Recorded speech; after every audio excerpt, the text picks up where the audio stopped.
एक पत्नी जो अपने पति को परमेश्वर मानती है, जो उसके लिए निर्जला व्रत रखती है, और दूसरी तरफ एक पति जो उसी पत्नी के प्यार को, उसकी मासूमियत को सरेआम पैरों तले रोन देता है। तो दोस्तों, आज हम बात करने वाले हैं उस दर्द की जो हमारी राधा आज सहन करने वाली है।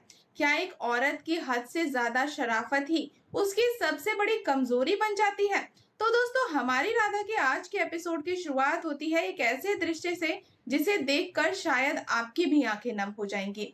ऑफिस के उसी कमरे में जहां दुनियादारी और काम की बातें होती हैं, हमारी मासूम राधा बड़े ही प्यार और श्रद्धा से अपने पति गिरधर के पैर धो रही है।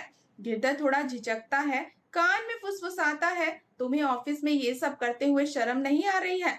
पर राधा, उसके लिए तो ये शर्म नहीं, गर्व की बात है। वो मासूमियत से कहती है, मिस्टर जी, अपने पति की सेवा करना ही तो पत्नी का धर्म है। वो बड़े प्यार से उसके हाथ में कलावा बांधने लगती है। शिव पार्वती की पूजा का वो पवित्र धागा जो दो दिलों को जोड़ता है। पर क्या ये धागा गिरधर के दिल को बांध पाएगा?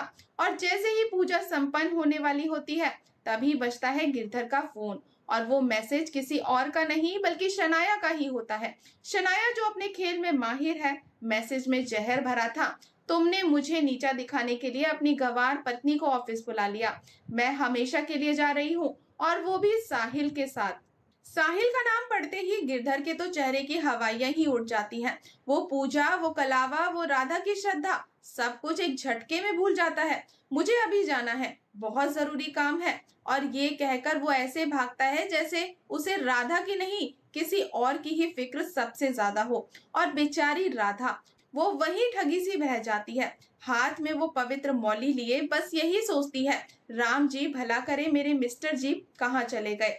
अगर ये मौली बन जाती तो पूजा पूरी हो जाती। तो दोस्तों, सच्चा प्यार वो नहीं जो सहूलियत देखकर किया जाए। सच्चा प्यार तो राधा की तरह होता है, जो हर हाल में बस अपने साथी का इंतजार करना चाहता है। लेकिन अफसोस, आज के इस दिखावे वाले दौर में शनाया जैसी चालाकियों के आगे राधा की शराफत अक्सर हार जाती है। इधर गिरधर पागलों की तरह शनाया का पीछा कर रहा है, और उधर राधा ऑफिस में अपने मिस्टर जी की राह ताक रही है।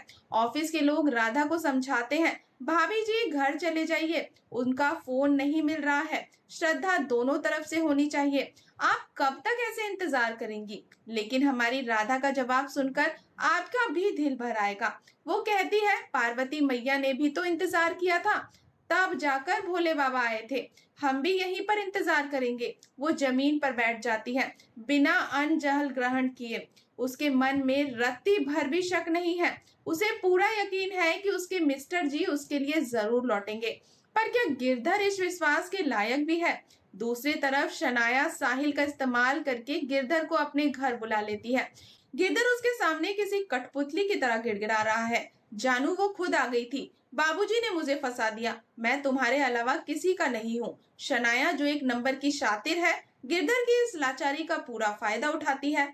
वो उसके प्यार का, उसके घर वालों का सरेआम मजाक उड़ाती है, और फिर वो करवाती है वो काम जो किसी भी पत्नी के मौत से बदतर हो।